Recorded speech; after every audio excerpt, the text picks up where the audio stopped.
January 1941. San Diego, California. Charles Sorenson stood motionless in Consolidated Aircraft's sprawling assembly yard, and what he saw made his entire body tense with frustration. 4 hours had passed, 4 workers laboring, one surveyor's instrument, the kind meant for mapping terrain, perched awkwardly on a pickup truck bed. All of that effort just to mount a single engine onto a B-24 bomber's frame. Sorenson was 60 years old, and he carried within him a career that had transformed manufacturing forever. He'd created the world's first moving assembly line, the revolutionary system that had sent 10,000 Model T Fords rolling onto America's roads every single day. This moment in San Diego told him everything he needed to know. When Consolidated's leader dismissed his concerns with arrogance, Sorenson reached a breaking point. He took hotel stationery and began sketching. What emerged was a vision that seemed utterly mad to everyone around him. Building complete 4-engine bombers the way Ford built automobiles. One finished B-24 Liberator rolling off the line every single hour. The military brass thought he'd lost his mind. Aircraft weren't factory products, they insisted. They were handcrafted masterpieces. Each bomber packed 1.5 million components, weighed 32 tons, and stretched 110 feet from wingtip to wingtip. But Pearl Harbor loomed on the horizon, and America would soon face an urgent crisis. The nation would need bombers, not in months, but immediately. That January morning in San Diego, Sorenson watched with clenched fists as the 4 men and their surveyors transit continued their painstaking work. The engine, all 1,200 pounds of it, hung suspended from a chain hoist, swaying slightly as workers called out measurements. The whole scene made his blood pressure rise. He was built stocky and solid, his hands still bearing the marks of 2 decades spent on assembly line floors before his rise to management. Those same hands had created the Highland Park assembly line in 1913. Those hands had overseen the massive River Rouge plant, where 100,000 workers could transform raw materials into 10,000 finished automobiles in just 24 hours. Now those hands were balled into fists, his knuckles white with tension, because what he was witnessing wasn't manufacturing at all. It was skilled artisanship pretending to be industrial production. When Reuben Fleet, Consolidated's president, noticed Sorenson's expression and strolled over with the confidence of a man running America's only heavy bomber factory, the air between them grew charged. "Something troubling you, Charlie?" Fleet asked casually. Sorenson kept his gaze fixed on the workers, now joined by a 5th man holding a clipboard. "How long to complete one of these aircraft?" Sorenson asked quietly. Fleet's smile widened. "We're the fastest operation in the country. Final assembly takes us about 300 man-hours once subcomponents are ready." "But what's your total? How many man-hours, everything combined?" Fleet calculated mentally. "Complete fabrication, sub-assembly, final assembly, call it 300,000 man-hours per aircraft." Sorenson finally turned to face him directly. "That's madness." Fleet's smile evaporated. "That's how we build bombers, Charlie. They're practically hand-assembled, every single one. Each requires extraordinary precision." "I understand the tolerances involved." Sorenson's voice carried the unmistakable authority of someone who'd terminated better engineers than Fleet without hesitation. "I also know you're constructing them wrong." Fleet's face hardened. "Is that so? Then how would you do better?" That evening, in his hotel room downtown, Sorenson lay awake, unable to sleep. The image of that engine suspended from the hoist kept replaying, swaying like a pendulum while 5 skilled technicians attempted something that should have been straightforward. Earlier that day, he'd toured Consolidated's entire production facility. He'd seen the wing assembly section where each 110-foot wing was constructed on wooden forms, the metal stressed and riveted entirely by hand. He'd observed the fuselage area where workers crawled inside aluminum tubes, installing frames methodically, one after another. He'd walked through the final assembly hangar where completed sections came together with watchmaker precision and monastic patience. The craftsmanship was extraordinary, genuinely beautiful, and it would cause America to lose the war. He rose from bed, switched on the lamp, and grabbed hotel stationery from the nightstand. For 3 hours he drew. Not polished engineering drawings, He'd leave those to Ford's technical teams, but rather the concept, the vision, an assembly line, a genuine assembly line, similar to the one that had revolutionized automobile production. Except instead of Model Ts progressing past stationary workers, B-24 bombers would move along the line. Entire four-engine bombers, each containing 1.5 million parts, each weighing 32 tons empty, each spanning 110 feet. His sketch illustrated a main line with subsidiary lines branching outward like river tributaries. Wings constructed on one assembly track, fuselages on another, tail units on a third. 4 engines per aircraft, each a 14-cylinder radial engine generating 1,200 horsepower, mounted not by surveyors but by technicians using specially designed fixtures, ensuring perfect alignment every instance. He sketched the parts movement, the staging zones, the final assembly areas where everything would converge. At the page's bottom, he wrote a figure that would have sent Reuben Fleet into hysterics. 60 bombers daily. He knew this was achievable because he'd performed the impossible before.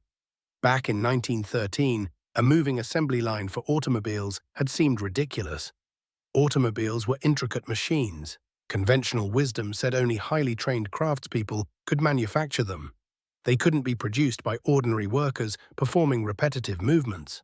Sorenson had demonstrated otherwise by reducing the process into segments so elementary that a person could master his whole job in merely 15 minutes. The resulting Model T wasn't merely less expensive, it was superior, more uniform, more dependable. Human skill, regardless of expertise, always introduced inconsistency. Machines didn't. The following morning, he presented his drawings to Army Air Corps officials in a meeting room thick with cigarette smoke and underlying anxiety. Major General Henry Hap Arnold presided over the gathering, a commander grasping that American involvement was inevitable, merely a question of timing. The officers listened respectfully as Sorenson laid out his concept. Then they presented the facts. "Mr. Sorenson," Arnold began carefully, "we're grateful for Ford's potential participation in defense contracting, but aircraft building differs fundamentally from automobile manufacturing. These represent precision systems. The B-24 has 4 engines requiring exact synchronization. The aircraft achieves altitudes of 28,000 feet, demanding perfectly sealed components or crews lose consciousness from oxygen deprivation. It possesses combat range exceeding 1,000 miles, requiring fuel systems incapable of any leakage. These aircraft demand hand construction by expert workers. That's the sole viable approach." Sorenson leaned across the table. "How many do you actually need?" Arnold paused. "Excuse me, how many bombers must America produce to wage simultaneous ocean warfare?" The conference room fell silent. Arnold eventually responded, "President Roosevelt has requested 50,000 aircraft in all categories. Realistically speaking, we'll require substantial quantities of heavy bombers. B-17s, B-24s, whatever we're capable of producing. Given Consolidated's existing production capacity, how much time would manufacturing thousands require?" Arnold remained quiet. Everyone in the room understood the calculations already. With Consolidated producing roughly 1 bomber every few days, achieving thousands would demand years.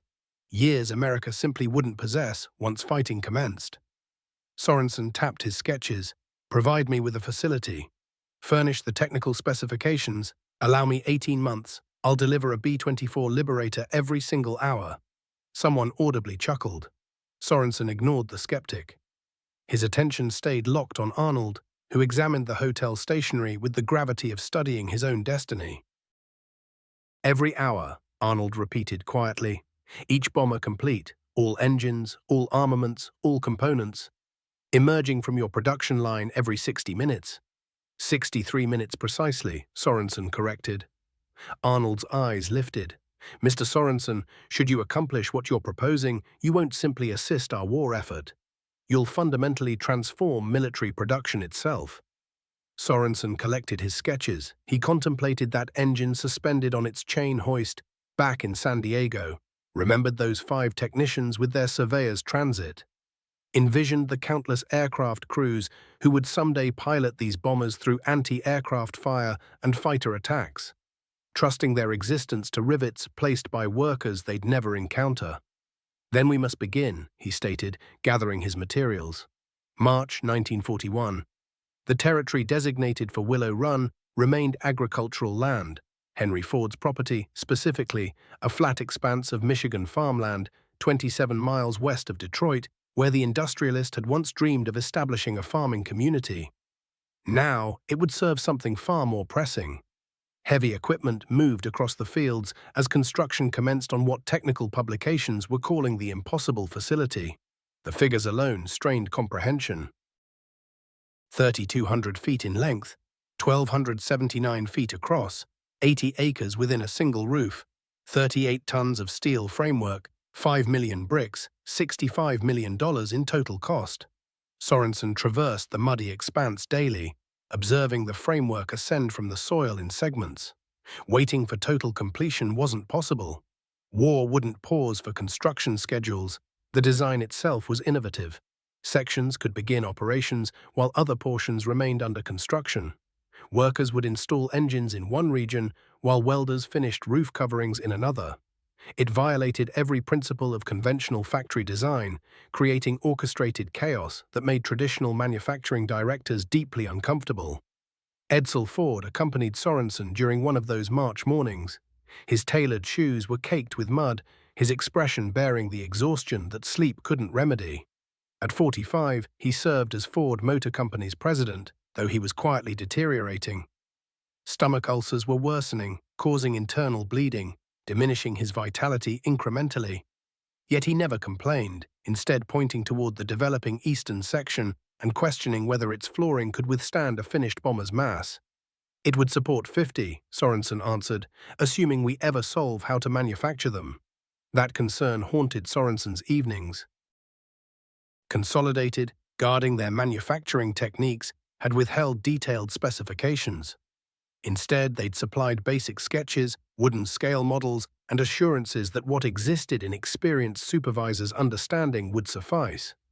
Insufficient. Automobile production succeeded because parts remained identical, processes stayed documented, specifications remained precise to 1,000th fractions.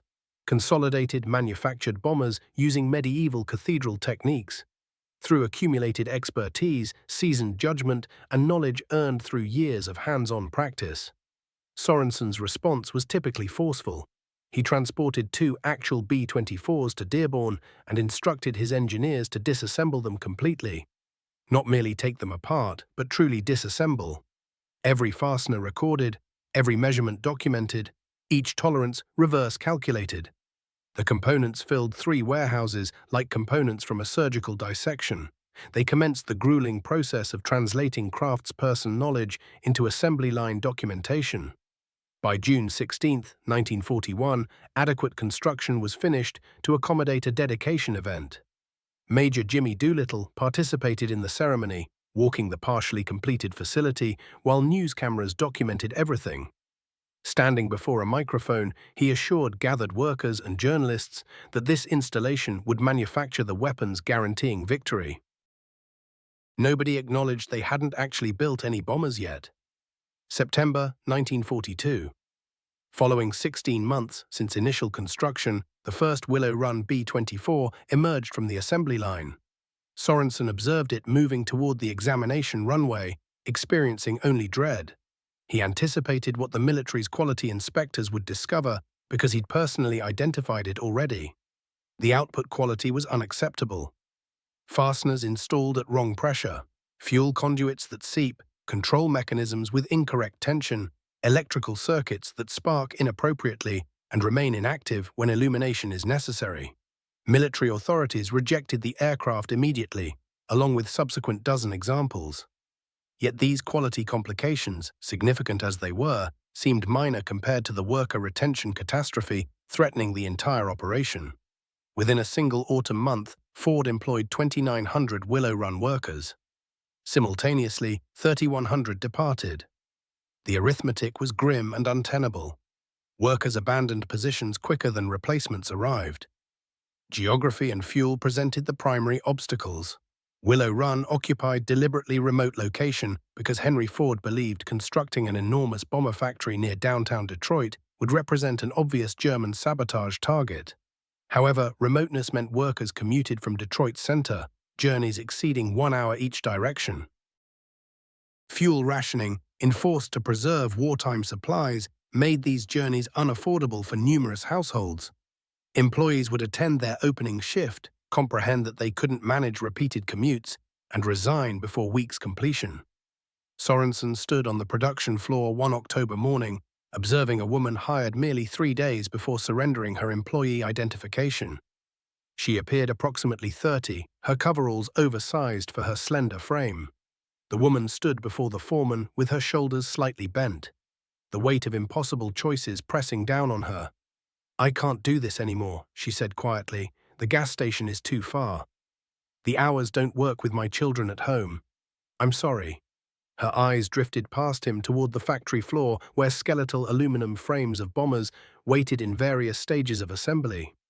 Their silver skin hung incomplete like unfinished sculptures. "I wanted so badly to contribute to this effort. I really did." Patterson, a weathered foreman who'd spent decades at Ford, back when the Model T was still rolling off lines, stood watching as she made her way out of the plant. The frustration etched across his face was deep. He turned to Sorenson beside him. "We can't keep these workers. They leave as soon as we train them, and that's assuming they show up in the first place." "Do you understand how many women are applying?" Sorenson replied. "Thousands of them. Quality people too." But Henry won't hear it. Henry Ford was a man of 78 winters, built lean and hard as an old fence rail. His mind had revolutionized how the world made things, yet somehow it had also grown brittle, calcified by notions that belonged to a different era entirely. He'd constructed the River Rouge facility with absolute conviction that women would never work production lines there. It was his principle, unyielding as stone. Women belonged tending homes. Factory work was for men. Yet his son Edsel, growing visibly more frail with each passing month, argued against this stance with quiet, relentless determination. He knew his time was slipping away like sand through his fingers, and he needed to change things before it was too late. He appeared in boardrooms where his father dominated through sheer willpower and personality, presenting evidence that couldn't be dismissed. He showed them how the British were employing women successfully in their aircraft factories. He explained how the Soviet Union had women building tanks. He made the case logically. America needed every available worker if this facility could hope to meet its ambitious production targets. Henry listened to his son's arguments with the patience of a man who'd heard versions of them before, yet remained unmoved. However, the production numbers told a different story, one that even his stubbornness eventually had to acknowledge. In September, the line produced just 31 aircraft, nearly all rejected by Army inspectors for quality issues. October yielded 56 machines, showing improvement but still falling short of expectations. By November, output had climbed to 48, yet progress seemed to be stalling, stuck. The assembly line operated, yes, but nowhere near the pace required. Nothing was working fast enough. December 1942 brought the moment when everything shifted. Two significant developments arrived almost simultaneously. The government recognized that housing shortages were crippling the operation and began constructing an entire residential community nearby. Willow Village emerged from what had been farmland. Dormitories, small homes, trailer parks, and temporary housing meant to shelter 3,000 workers within walking distance of the facility. More important still was what happened on December 7th. Exactly 1 year after Pearl Harbor's devastation, Henry Ford made his decision. Willow Run opened its doors officially to women workers. The response was staggering and instant. They came in waves, young women from Kentucky farms, wives of factory workers from Detroit's neighborhoods, students who'd left university, war widows whose husbands had fallen at Pearl Harbor, mothers whose sons were learning to pilot the very bombers they'd be assembling. The apprenticeship school, originally designed to train 2,000 workers monthly, suddenly had to handle 8,000 every single week. Rose Will Monroe drove up late that December, just 27 years old, wearing work clothes that had belonged to her husband before he'd passed. She'd made the journey from Kentucky in a borrowed truck that leaked oil, painting a blue cloud across 3 states behind her. When the hiring supervisor questioned her experience, Rose didn't embellish. She'd worked tobacco farms with her family, she explained. After her husband's death, she'd taken whatever work she could find. The supervisor examined her hands, rough, weathered, tremendously strong, and directed her to rivet training. The work proved entirely different from anything she'd encountered before. The aircraft aluminum was impossibly thin, measured in minute fractions. The rivets themselves were tiny, demanding precision that made her eyes burn after hours of focus. The tolerances seemed insane, 1/64th of an inch, far stricter than the quarter-inch approximations acceptable in automobile manufacturing. Every single rivet demanded exact pressure. Too little tension meant it would vibrate loose at altitude where the planes flew. Too much, and the aluminum would fracture under the stress of flight. The grizzled instructors, men who'd spent decades building automobiles, watched skeptically as women began learning these techniques. Their doubt shifted noticeably when many of the women proved superior at this delicate, exacting work than men with decades of experience. Their smaller hands provided advantages. Their nerves stayed steadier. Their patience for meticulous detail work exceeded what veteran car factory workers could tolerate. Rose turned out to have a genuine talent for it. She understood instinctively when a rivet seated perfectly, sensed the exact instant to cease hammering. By January 1943, she'd advanced to the main fuselage line, installing rivets that would contain pressure at altitudes of 25,000 feet, where temperatures plummeted to 40 degrees below zero, and any seal failure meant the crew wouldn't survive in that thin, frozen air. Production accelerated. 1 bomber daily became 2, then 5 bombers rolling past each station. The assembly line that Sorenson had sketched on hotel stationery months earlier was finally, painfully beginning to function as intended. By early 1943, the facility had transformed into something Charles Sorenson scarcely recognized from his original vision. A vast living machine that consumed raw aluminum and produced silver bombers with relentless rhythm. 42,000 employees worked across 3 shifts, operating continuously, round the clock, 7 days weekly. The government housing community now sheltered thousands. Michigan's second interstate freeway, Interstate 94, carried workers directly to the factory entrance. The production line maintained a rhythm that Sorenson felt vibrating through his chest when he walked the floors at 3 in the morning, conducting quality inspections with obsessive care, knowing that every rivet mattered.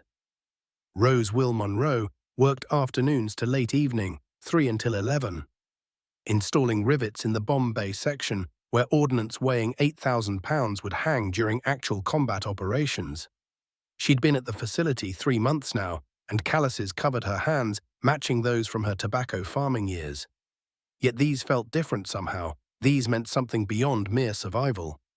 Every bomber that passed her station carried pieces of her effort, 200 rivets, each set to perfect tension over a 4-hour shift, each capable of containing pressure that would destroy an automobile. During her brief break at 7 o'clock, she'd sit with 3 other women on the factory floor, smoking and exchanging stories about male supervisors who still hadn't accepted women's presence on the line. One woman, Mally from Detroit, whose husband was deployed in North Africa, kept a newspaper photograph folded in her work clothes. The image showed a B-24 crossing desert terrain, bombs falling toward some distant objective. "That might be one we built," Mally would say, touching the grainy picture with a greasy finger. "Those might be my rivets keeping those men alive." Rose comprehended completely. They all did. The work transcended abstract duty. It became real, tangible, consequential. Newsreels and newspapers showed B-24 liberators constantly, flying from England to destroy German manufacturing facilities, launching from North Africa to attack Italian shipping ports, operating from Pacific bases to strike Japanese merchant vessels. The aircraft's remarkable 2,800-mile range permitted bombing campaigns impossible for the B-17 Flying Fortress. Each day without adequate bomber production meant terrain lost to enemies, additional ships sent to the ocean bottom, more young men dying across unfamiliar continents. When Sorenson met with Army Air Corps officers visiting weekly to assess production figures, the pressure showed plainly. April delivered encouraging results. 156 aircraft delivered, all passing inspection. May appeared even more promising until the 26th brought devastating news that halted work for an entire shift. Edsel Ford had died at age 49. His stomach had finally failed him completely.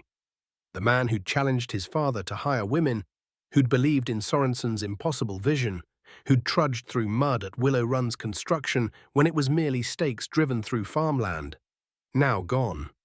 Factory workers gathered in quiet clusters, speaking in hushed tones. Many recalled meeting Edsel during his visits, remembered how genuinely he'd taken interest in their labor, how he'd asked about their families. Rose had spoken with him briefly once. He'd simply asked if everything she needed was available. She'd mentioned the rivet guns were heavy for sustained operation, and within 2 weeks, lighter pneumatic models appeared on her line. That was Edsel, someone who actually listened and then took action. Production crawled as workers struggled with their loss. Some contemplated leaving, uncertain whether Ford Motor Company could endure without its moral compass. But newspapers brought stories that stiffened resolve rather than weakening it. American and British forces advanced toward Tunisia in North Africa. Pacific campaigns required constant air support. B-24s flying those missions required replacement aircraft, spare components, and production lines that kept functioning regardless of personal tragedy. Then August delivered news that transformed the factory floor into silence of a different character. On the first day of the month, 178 B-24 Liberators departed from North African bases targeting Plăști, Romania. The objective was oil refineries, providing 40% of Germany's fuel supply. The mission demanded crews fly 2,400 miles round-trip, much of it at wave-top altitude, dodging radar detection, then climbing to 12,000 feet to bomb through anti-aircraft fire so dense it resembled a steel curtain. During her break, Rose read initial reports in the Detroit Free Press. They described it as successful.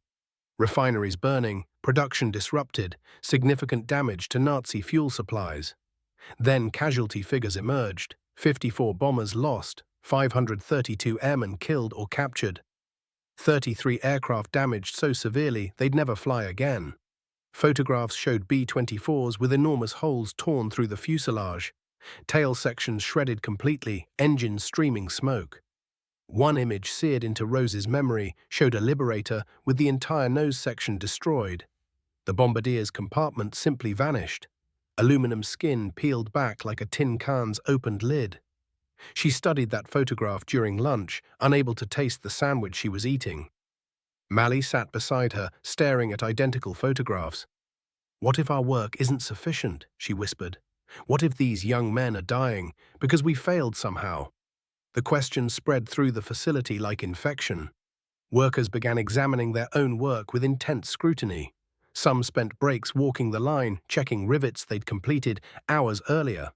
A few quit entirely, unable to bear knowing their mistakes might kill 10 men at extreme altitude. Most responded differently, though. They intensified their efforts. They arrived early and departed late. They inspected each other's work constantly. They created informal quality verification systems exceeding official inspection requirements. Sorenson recognized the shift in factory culture as potentially the breaking point, or potentially the turning point.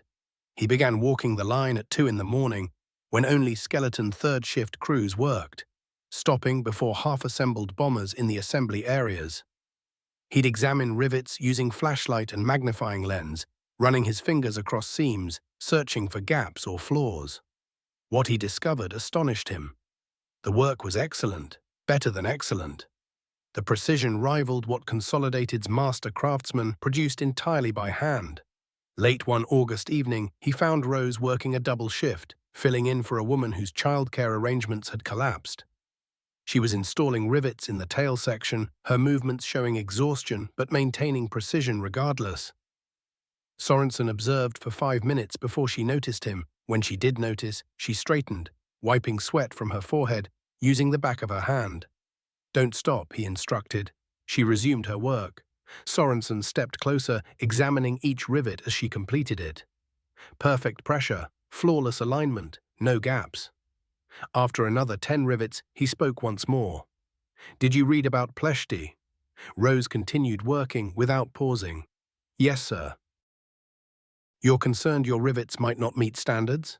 She finished the current rivet before responding. I worry every single shift about every single rivet, but then I remember that worrying doesn't change anything. Accuracy helps. Caring helps. Getting it right always helps. Sorenson nodded slowly, contemplating 54 bombers lost over Romania, 532 men who wouldn't return home. The cruel mathematics of warfare requiring American industry to manufacture faster than combat could destroy. He considered the pledge he'd made in that San Diego meeting room, 1 bomber every 63 minutes. They hadn't reached that yet, nowhere close, but they were progressing toward it, 1 shift, 1 rivet at a time. Keep performing as you are, he told Rose. The flight crews notice. They understand the difference between quality and shortcuts. They recognize which factories genuinely care versus which ones cut corners. Rose set another rivet, then another. How could they possibly know? Sorenson smiled genuinely for the first time in weeks. The good ones bring the crews home. He continued his walk through the sprawling facility, past the wing assembly station where workers positioned 110-foot wings onto main fuselages, past the engine installation section where 4 Pratt Whitney radials, 56 total cylinders, 4,800 combined horsepower were mounted in perfectly choreographed precision, past the final assembly zone where completed bombers awaited Army test pilots for acceptance verification flights. The line functioned. Finally, painfully, impossibly, it actually worked. By 1943's conclusion, Willow Run manufactured 4,500 B-24 Liberators, not achieving 1 hourly yet, nothing close, but adequate, enough to sustain flight operations, enough to demonstrate Sorenson's pledge wasn't delusion, but mathematics that required time to catch up with determination. April 1944. Charles Sorenson stood in the final inspection area at 4:30 in the morning, observing something that would have seemed like industrial fantasy just 3 years previous. A complete B-24 Liberator departed the assembly line at midnight, another at 1:03, another at 2:06, another at 3:09. The rhythm felt hypnotic, relentless, absolutely precise. 453 complete bombers in 468 hours. The impossible vision had become ordinary reality. Sorenson walked the entire assembly line length, tracing how 1.5 million components merged into weapons of war. Feeder lines delivered parts like streams flowing into a great river. Wings constructed separately, each stretching 110 feet. Each framework engineered to endure 9 times gravity's force during combat maneuvers. Fuselages assembled independently.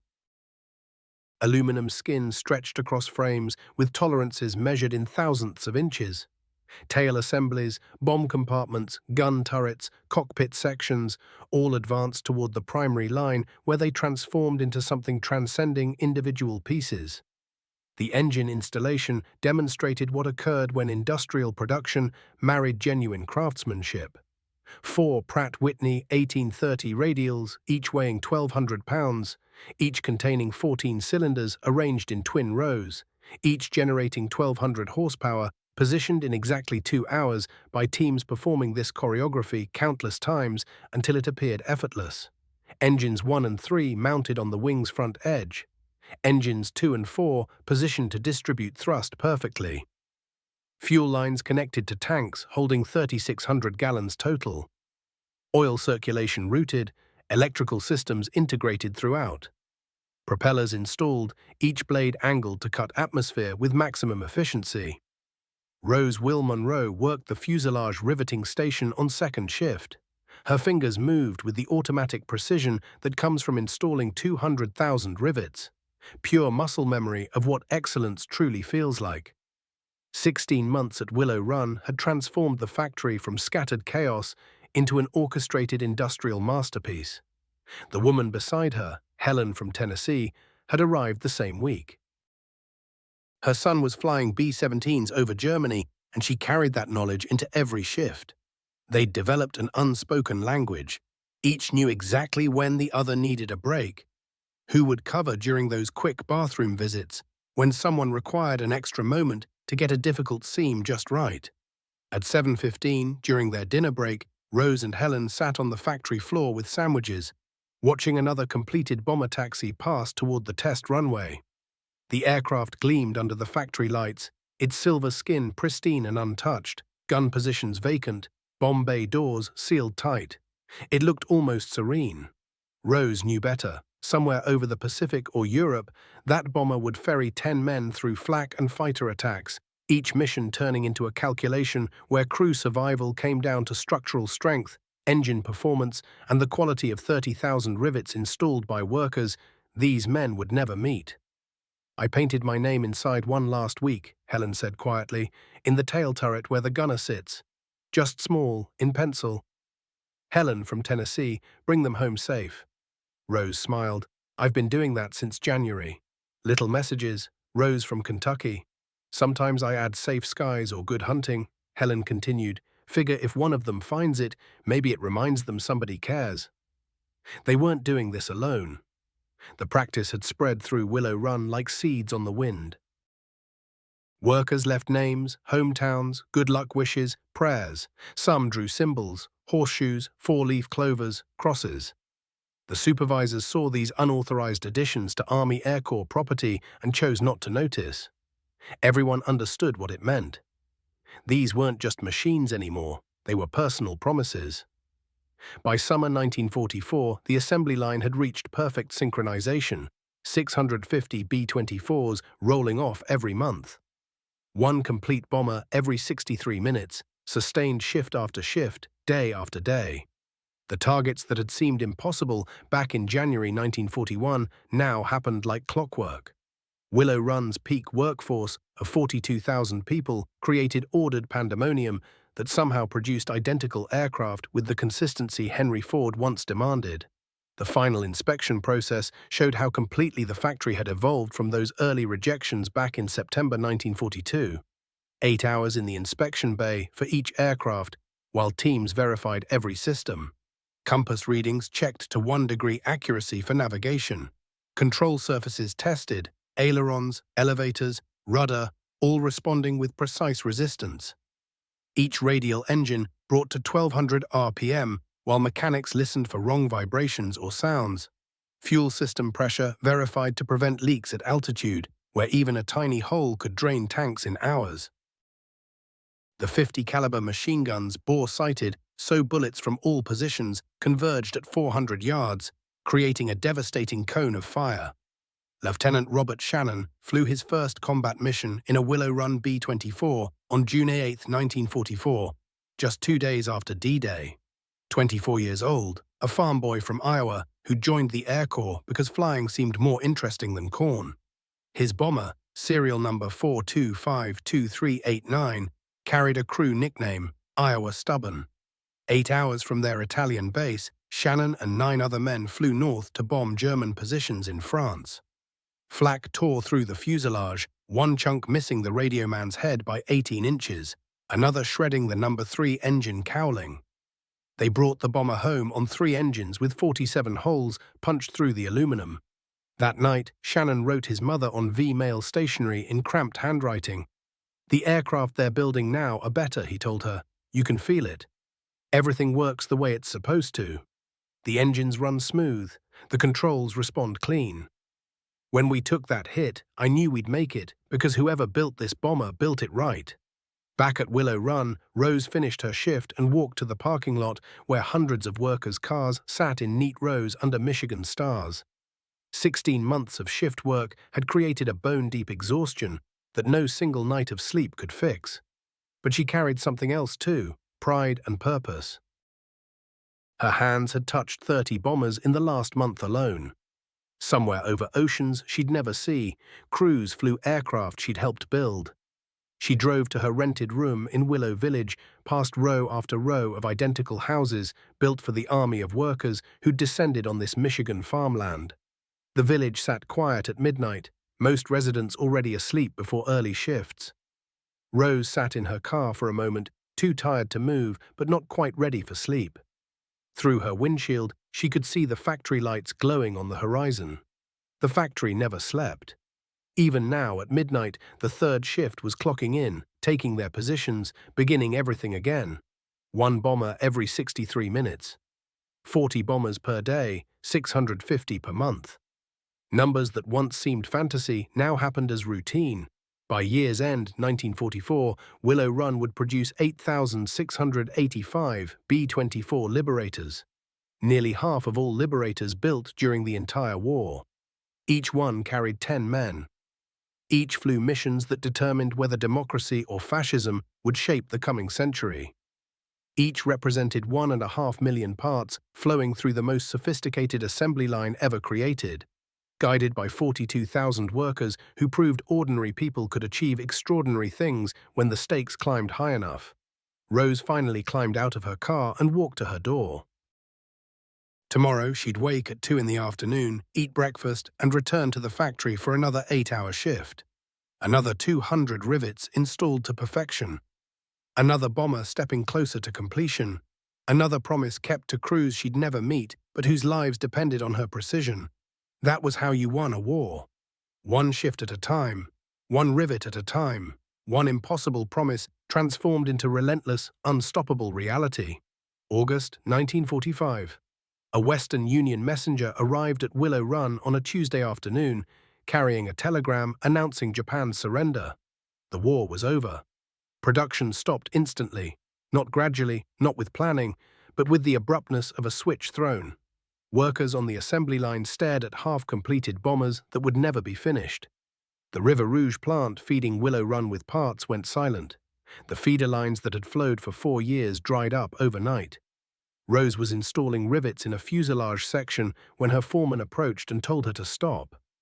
She looked at him confused, hands still in constant motion after 3 years. "Stop," she repeated. "War's over," he said. "No more bombers." She set down her rivet gun and walked outside into August sunlight that felt too bright after years under factory fluorescence. Other workers streamed through the doors, some laughing, some crying, most just standing in stunned silence. Across the vast parking lot, 3 silver bombers sat motionless on the test runway. They'd never be tested, never be delivered, never carry crews into combat. The layoffs began within a week. 42,000 workers reduced to 20,000, then 10,000, then just maintenance staff. Rose received her termination notice on August 23rd, along with 300 other women expecting second shift. The notice thanked her for service and mentioned automobile factories would soon hire, once production converted back to civilian vehicles. It didn't mention that automobile plants preferred men, or that women who'd built bombers to thousandths of an inch would be expected back in secretary pools and department stores. She drove to Kentucky in September in that same borrowed truck trailing blue oil smoke. The countryside looked identical to when she'd left 3 years earlier, as if the war had been a dream touching only distant places.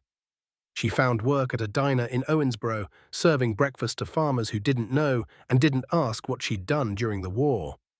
When conversation turned to victory, people mentioned soldiers and sailors and Marines. Nobody discussed the women who'd built 8,685 bombers in a Michigan factory that no longer existed. Willow Run itself drifted into strange afterlife. The Army Air Corps had hundreds of brand-new B-24s that would never see combat. Some flew directly to scrapyards in Arizona, parked in desert sun, eventually cut apart so aluminum could be melted and repurposed. Others went to training bases where crews practiced on aircraft that had cost $60 million but would never drop a single bomb.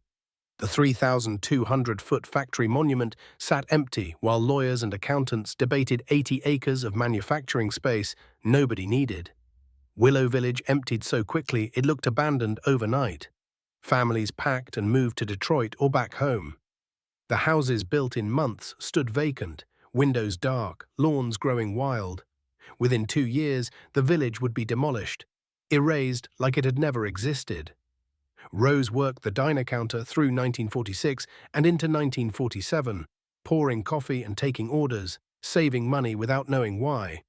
She watched newsreels showing victory parades and returning soldiers. Sometimes they showed B-24s flying in silver fleets against blue sky. She'd watch those images and feel something unnamed. Not quite pride, not quite loss, something between them. Then in April 1948, a letter arrived, forwarded through 3 addresses before finding her. The return address showed an Army Air Corps base in Texas. Inside was a single page in careful handwriting. "Dear Rose from Kentucky," it began. "I don't know if this letter will reach you, but I'm hoping it does. My name is Robert Shannon. I flew 50 missions in a B-24 Liberator built at Willow Run, serial number 4252389. We called her Iowa Stubborn because she wouldn't quit no matter what the Germans threw at us. I'm writing because last month, waiting for discharge paperwork, I crawled through my old bomber one last time. In the tail turret I found your message. Rose from Kentucky, safe skies. Those 2 words meant more than you can imagine. The letter continued 2 more pages describing missions over Germany, Italy and France. The time they took flak punching 47 holes through the fuselage, but the rivets held and they came home. The night the number 3 engine caught fire and they shut it down, 3 engines keeping power exactly as designed. The final mission so shot up, Shannon didn't think they'd make it, but Iowa Stubborn flew 200 miles on 2 engines and landed with fuel tanks nearly empty. You saved 10 lives every time we came home, Shannon wrote. You and everyone else who built that aircraft. We knew it was a Willow Run bird from the serial number, and we knew Willow Run birds were built different, better, more reliable. We flew with you every mission. You were the 11th crew member. I wanted you to know that your rivets held when it mattered most. Thank you doesn't seem like enough, but it's what I have. Thank you for bringing us home." Rose read the letter 3 times, then folded it carefully and put it in her apron pocket. She finished her shift, drove to her rented room, and sat on the bed holding that letter while 3 years of exhaustion and pride and purpose finally crystallized into meaning. The work had mattered. The precision had mattered. Every rivet installed to exact tension, every shift worked despite exhaustion, every double shift covering for someone else. It all added up to 10 men coming home 50 times. More letters arrived over the following months. Other crew members had found messages painted or written inside their bombers. Navigators thanked Detroit workers for electrical systems that never failed. Ball turret gunners thanked women from Chicago for hydraulics that worked at 40 below. Pilots thanked Kentucky farm girls for rivets that held pressure at 28,000 feet. Letters came from veterans scattered across farms in Iowa, offices in New York, factories in California. They all said the same thing in different ways. Thank you for precision we never saw but always felt. By 1950, America had moved on. The war was history, something commemorated on holidays and forgotten the rest of the year. But for the 42,000 workers who'd built bombers at Willow Run, the experience remained present. They'd proven something peacetime couldn't erase, that ordinary people doing ordinary work with extraordinary care could change history's course.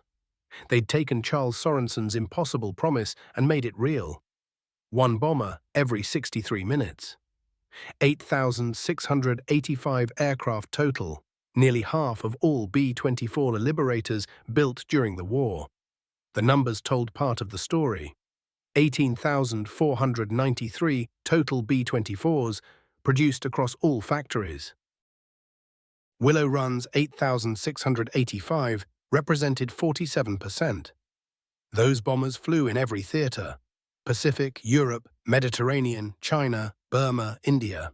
In June 1944, they achieved peak deployment of 45.5 bomb groups, carrying the war to targets shorter-range bombers couldn't reach. Their 2,800-mile range enabled missions across 3,000 miles of Pacific Ocean, hitting Japanese positions that seemed untouchable. They flew faster than B-17s, 303 miles per hour versus 287, and carried heavier bomb loads farther. But numbers couldn't capture what these aircraft meant to crews. 10 men per bomber times 8,685 aircraft equaled 86,850 crew positions filled by Willow Run birds. Not all survived, not all came home, but the ones who did remembered the factory they'd never seen and the workers they'd never met, who'd built precision into aluminum skin and riveted care into every seam. Rose kept Shannon's letter in a box with other treasures. her husband's wedding ring, her grandmother's Bible, photographs from Kentucky. Sometimes she'd take it out and read it again, remembering midnight shifts and the weight of rivet guns and the particular satisfaction of feeling a rivet seat perfectly. She'd remember Marley and Helen and the hundreds of other women whose names she'd never learned, but whose hands had touched the same bombers, installed the same parts, made the same promises to unknown crews. That was Willow Run's real legacy. Not the factory building eventually torn down, not the production records broken by future wars, not even the bombers themselves. The legacy was proof that free people working together towards something larger than themselves could achieve the impossible. That precision mattered, that caring mattered, that every rivet installed to exact tension by tired hands on the night shift could mean the difference between 10 men coming home or 10 families receiving telegrams. Rose worked that diner until 1953, then found better work and eventually retired. She never went back to Michigan, never saw what remained of Willow Run, but she carried it with her, the memory of doing something that mattered, of being part of something larger than one person's life. She'd built bombers that won a war, one every 63 minutes for 3 years. That was enough.